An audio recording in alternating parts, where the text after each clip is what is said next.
because when you talk from the Afrocentric perspective, Right. the social, Yes. political, philosophical, and cultural power base has been displaced from the people to a foreign group. Yeah? That's what's taking place. Now, I'm not disputing the fact that And as how time develops, did that play out in real tangibles on the ground? How did that foreign group Again. adversely affect these people? How did it happen? That foreign group. You see, that's imperial. That's imperialism in the European form. He is trying to equate but Uncle, European your argument, imperialism. we will just respect Uncle, yeah? Your argument is that the Europe. Right. What I'm saying is this. I'm saying Europeans had a direct link back to the motherland. They received letters of marque, they received the ships, they were underfunded, they were underwritten.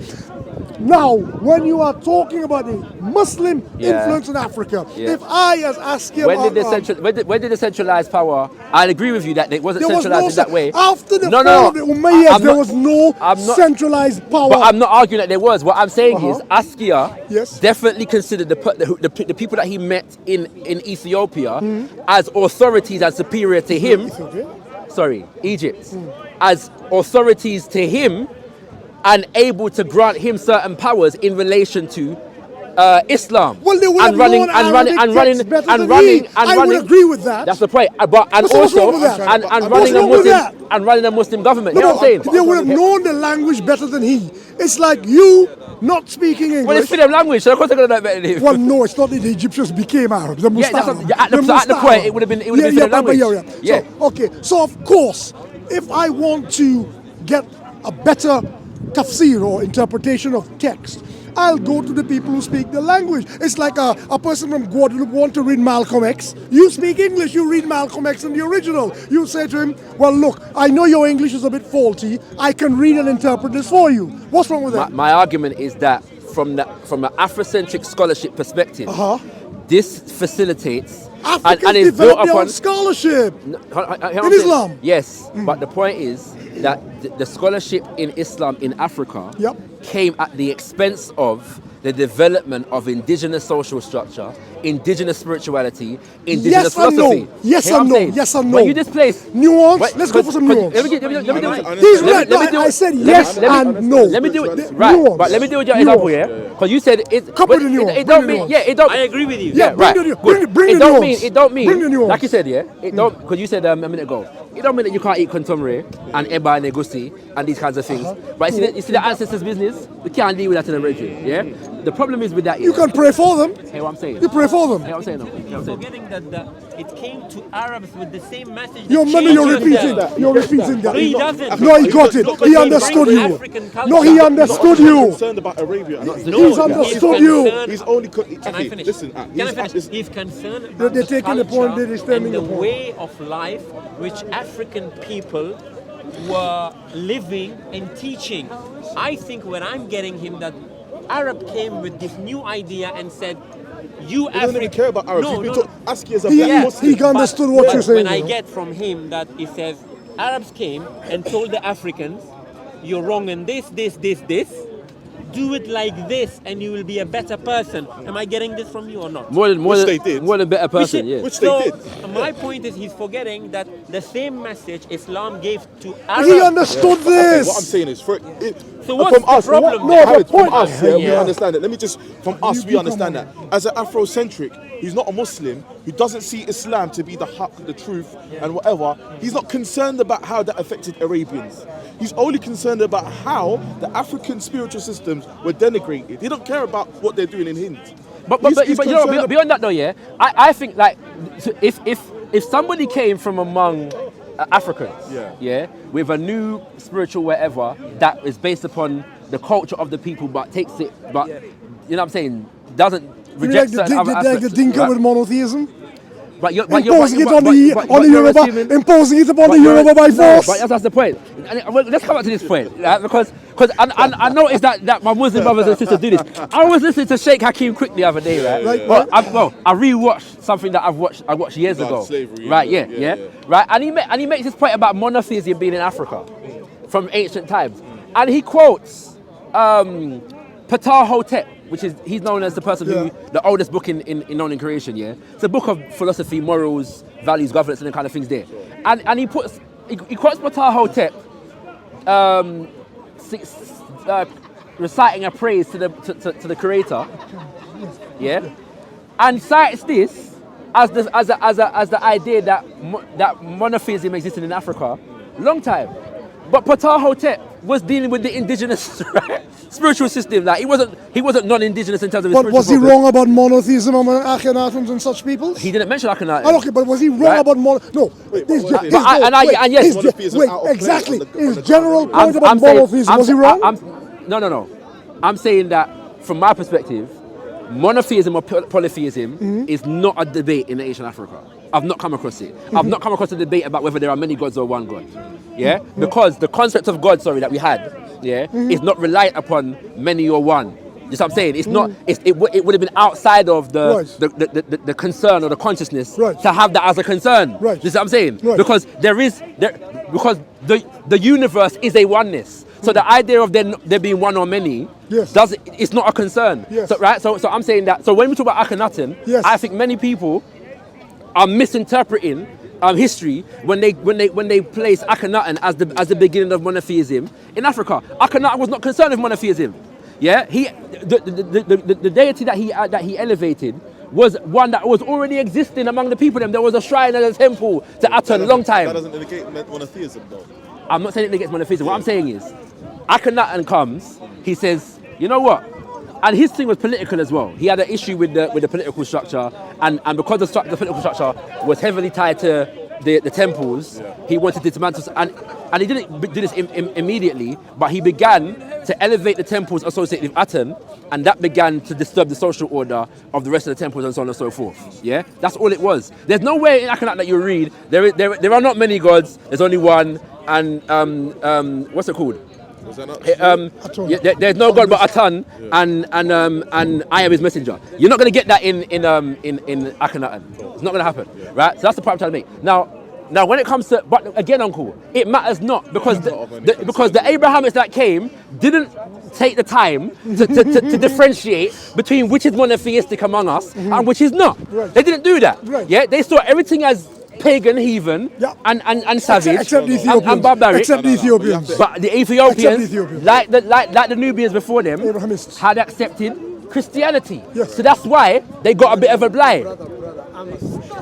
Are you? I'm Kush. Yes. We never accept Christianity. The people who accept Christianity is Amhara and Tigray, not us. The Oromo? Yeah, but they're Kush as well. Yeah, they're part of Kush. They're all Kush. Oromo 5%, and they push No, I know that. They push I know that. Shout out to the Oromo They because they believe held in on one to the God, thing. though. They believe in one God. But Uncle, but you know what you're doing, Uncle, yeah? No, but Shaka, you're right, though. You're playing They believe. Igbo, it's God, one. Yeah. One. You see that? You see that? We always. They're pouring all that, baby. But the Akan will tell you that Nyankopong is one. The Yoruba will tell you that Eledumare is one. The Zulu will tell you that Nkulunkulu is one. The monotheism was inconsequential anyway. And Zambia is one. Because you're right. It was inconsequential anyway, insofar as it was not Islam, it was not the truth, and you had to submit to Islam. That's it. That's not a point. I don't think we should. No, my point is about the plurality of African cosmology. From an Afrocentric perspective, that's not a problem. What I'm saying is, it never became a problem Uncle. because the Yoruba Empire never expanded to become. Let me land. The Yoruba Empire of Oyo never expanded to become contiguous with the Oromo. If they became contiguous with the Oromo and they said, look at our empire is so powerful now, they should have one religion. They would have tried to impose Ifa on their people, and they would have resisted and said, we believe in one God. The matter is this: the African religion. Let me break this down and put it to bed. African religion was local, and that's why Islam defeated it. Yes. Islam defeated African religion because African religion had no relevance beyond a certain boundary. The Yoruba were beginning to develop that because they were an urban civilization. The Yoruba were beginning to develop that. When you conquered Egypt. Yeah, wait. Forget about him, Alexander. That's white people. We have to subject here your recent assertion. No, I'm not finished. I'm not done. I'm not done. And you guys were having a fair crack. Give me a fair crack now. No. Now, listen to this. If you look at Europe Yes. and the way Christianity spread in Europe, in some parts it spread by force. Charlemagne spread it to the Saxons by force. He imposed Christianity on the Lombards by force. However, in many other parts of Europe, Christianity spread organically in the way it spread in Africa. Now, can we look at the Roman script, which is not a European script? It came from the Phoenicians. It came through Greek, it came Phoenician, Greek, Roman. That's what we use today in Europe. Are we to say that the Viking runes, which is what the Vikings were using before they became Christian, would we say the Vikings, the Norwegians, the Swedes and the Danes feel culturally impoverished because today they use the Roman script? The runes were not sufficient to carry a civilization. And sometimes we have to admit that. And what happened in Europe is Christianity spread. Yeah, I didn't want to have to say this because I know what he's going to say. I ain't concerned with them white people. He's going to say that. No, but no, we are concerned with the human. We are talking about human civilization. Yeah. No, I was joking, but I'll get serious now. We are talking about human civilization, and we should stop existing in the realm of the fantastical of what Africa could have been. This is what Africa is. Islam, it owes a great debt to Islamic civilization and culture. Islamic civilization and culture, as we both agreed, also did a lot of wrong things in Africa. We agree with that. But what I am not getting from Afrocentrics is our due, that we also left a legacy of tremendous civilizations without which, if you talk about Africa, without them, you leave a black hole in the middle of it. You're You asking, can't do that. You're asking for a Jew, uncle, yeah? That Muslims do not give to Africa when it comes to civilization. No, culture. Afrocentrics, Yeah, the right? Hoteps. Yeah. When I hear their comments, but I'm saying that even many Africans in Islam Yes. do not give to Africa. My point is that you're talking about it's organic. The religion, uncle, once the religion is the rare. Afrocentric criticism of Islam Right. and Muslims is predicated upon the attack against African culture committed by Muslims. And they so are- if we want and to, where is the Eurocentric? No, wait a minute. Where is the Eurocentric attack on the Christian church in Europe? Where is it? that's for them to deal with. No. Right now. We got, That's for them business. No. We're talking about Marcus Abrahamic Garvey said, faith. hear all, No, but attend only to that which concerns you. Hear all, The reason but I didn't attend bring only this to that up. which concerns The you. reason I didn't bring this up before is because I knew he would sideline it by but doing that. Uncle, it's a different subject. You've got to deal No, with it. and to be quite frank, Uncle, It's Abrahamic faith. Abrahamic if the Celts, Europe isn't doing Uncle, badly. Uncle, What is Abrahamic Uncle, faith? if the Celts today, Yep, said, you know what? the Druids and things. Before the Romans Never fear came, them still. we were dealing with some next thing, yeah. Can Yep. we revive this thing, yeah? Yes. I support them in their thing. Yes. But I'm not going to get involved. That's Yes. for them business. Yes. I'm dealing with their business right now. You know why Right? it failed? Hold on. You Right? know why it failed? You know why Druidism failed? It's the Uncle, same. it's a separate issue. No, I'm making a comment. This police having this guy a lot. What's going on? Why is he pointing at us? It's probably a mental health thing. There's been a lot of that guy. Yeah, because no, they've been with him for a while. For a while, they've been with this dude. It's probably. He tried to join our conversation. That's when I said block him out. No, he can't even weird. But what- now, what look, does the- Druid? No, I want to make a comparison. The comparison is this: Druidism, like many African religions, barring Vodou, Manua, Ifa, were not compatible with large empire building. They were religions that were localized. We have to the subject local this. We have to culture. subject this claim That's a to fact. historical analysis. Otherwise, Islam could never have made the But case. we have to Islam subject- was an No, overarching religion. Uncle, we have to subject this claim to historical analysis. Let's do it now. Right. I got time Right. to get done. To say that it was localized and therefore incapable, yeah, because you know what I'm saying, right? Village religions. No, yeah, but you can say that what we call a village religion religion. is really. Well, there's my boy. Afrocentricity, Diop is my boy. and there's what I will refer to as Diop, proto-Afrocentricity. check under Diop. Diop is one of the main scholars, under probably Diop. the main Yes, scholar I am. that inspires the development of Afrocentric Yes. culture tradition. Even the person who coined the term Afrocentricity said that in terms of the traditions that make up, that inform Afrocentricity is Diop, historiography, what is called Kawaida theory, which is Maulana Karenga, the man who invented Kwanzaa. Garvey's, yeah, man, he's old. Garvey's black nationalism, and he said, and somebody, Mamba Amma added France Fanon, from up in Algeria, right? So, right. But I'm saying that Uncle knows better than the statement that he's making, because he would know very well the battles that Afrocentric historians have had with mainstream Eurocentric scholarship over the years. Yeah, but right? it's been consistent. Them right? done. No. That generation don't. This now generation don't do that. No, but you can't say. But you can't make the claim. I'm not talking about scholars. But you can't make the claim. You know we weren't talking about scholars. But you can't make the claim. Hoteps. But you can't make the claim. No. Why do you no, talk about scholars? But you knew I was no. Hoteps. But you said about the spot of intellectual dishonesty. No. You can't say that. You can't say that. You know why? Give me my inscrutable look. We were talking about attacks. The people who are attacking us. Okay, but the claim that you made. Job and man like but Job. The claim that you made though was the being afraid to confront white supremacy. Yeah, this young set can't do it. But the same people that we're talking about are no more friendly towards Christianity in Europe than they are and in Africa. You don't get those attacks at all. Of course. You do not. Of course. Let me tell you what. That was in my time. That was in the 70s. If you think Muslims get it bad from Afrocentrics. Nah, they don't. Of course. In fact, I've not seen it. In fact, they don't even attack white people. I've not seen the same energy. They don't attack white supremacy at all. all. They're scared of white supremacy. From this park, you know, what I see online, they're running scared of white supremacy. Speaker's Corner is a bad example. Right. One, because there are very few actual Afrocentrics here. The dominant scene is Muslim, and the majority of people are Muslim. Very few. No, remember there's very few Afrocentrics here. 2016 was the clash that saw. Yeah, the brothers that entered the park. There's me. There was. Right. I wasn't even here them time there. Right, so really, we're dealing with Kalam and Gabriel. I don't know who Gabriel is. Gabs.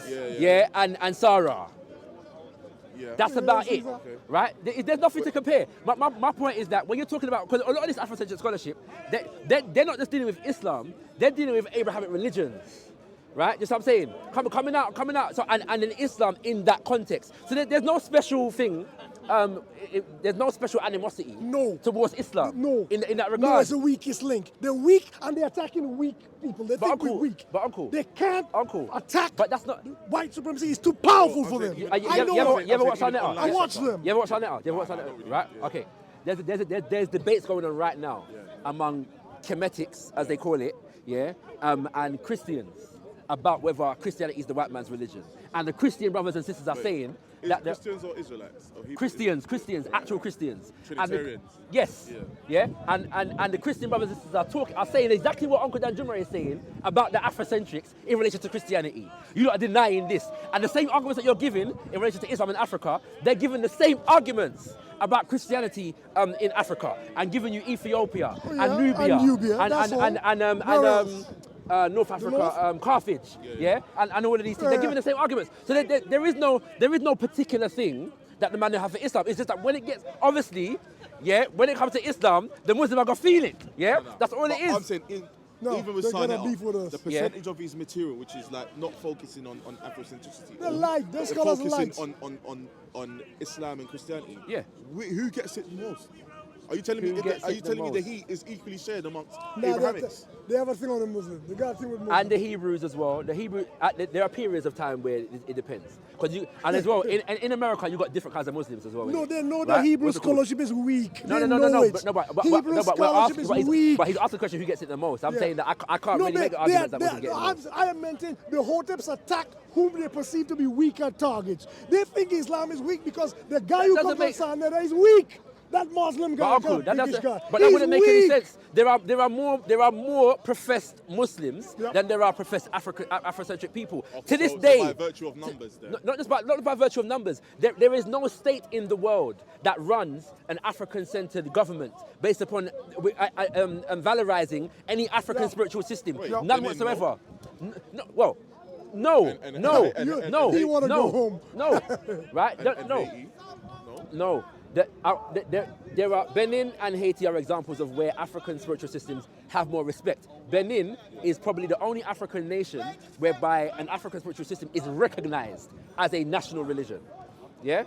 What is the national religion, though? I don't know if it's the national religion. I can't say that for sure. But I know it is. It's recognized, and they have broad public ceremonies that are, you know what I'm saying, them kind of things that is part of it. Yeah, right? But I'm saying that this doesn't, and even if we take Benin, let's say Benin and Haiti are examples, it doesn't compare, right? So the point is, more to the point, there are more brothers and sisters turning to Islam as a perceived That's stop. It's flat line. It's slowed down. Anti-West. It's slowed down. It's slowing religion. down. It's slowing down. Maybe so, but I'm saying that it's happening. You mean in black community? Black community? Yeah. It's slowing down. It's slowing down. If you do it in America, Not like in my time. If you do it in America, there's more black people in mosques than they are but in Kemetic shrines. That's the children of people who converted in the 60s. To me, it's flatlining. That conversion thing. My point is that the perceived weakness of Muslims in relation to, because everybody's more powerful than us. Is what I'm saying, from an African perspective, right? So I don't think that's the case. What I'm saying is the motivation is the fact that when you look in the history, or to this day, there are places where in West Africa, the Christians and Muslims give each other credence in ways that they don't give traditionally. To this day. In Nigeria, they fight like cat and dog. And they also get Christians married. and Muslims. And they also get married. Yeah, but that was before the militant thing started. But when they have issues, both the men that go pray in the masjid, both the men that go to the church, go to the bushes and see the juju man. I agree, and you get vexed, right? What's it called, right? About it, and saying stuff for a lot. But my point is that within the society, the standing of whereas there You're is telling me the reverence is not there for the African even the church. respect. I know, Uncle. I thank you for entertaining me. Yes. Yeah. What's it called? Right? What that cheek? Why cheeky? Why you know? No, I'm being humble. I'm being humble to my elder. Right? But Some you like get carried like channel food. But that's what I'm saying. Make it a little entertaining for the people. Yeah, that's cool. But I do believe. One more thing before you go. I'll give you an example of things here. You mentioned I want to just deal with this quickly. The issue of the Buck Treaty. Yeah, because No. Very quickly. Oh my Very quickly. I'm not going to be long. That's a whole new. Because Uncle brought in the Buck Treaty. Uncle brought in the Buck Treaty. Not the last time we spoke. No. You mentioned it, but you delved into it in one of your presentations. Long before, yeah. Right. Can we do that another time?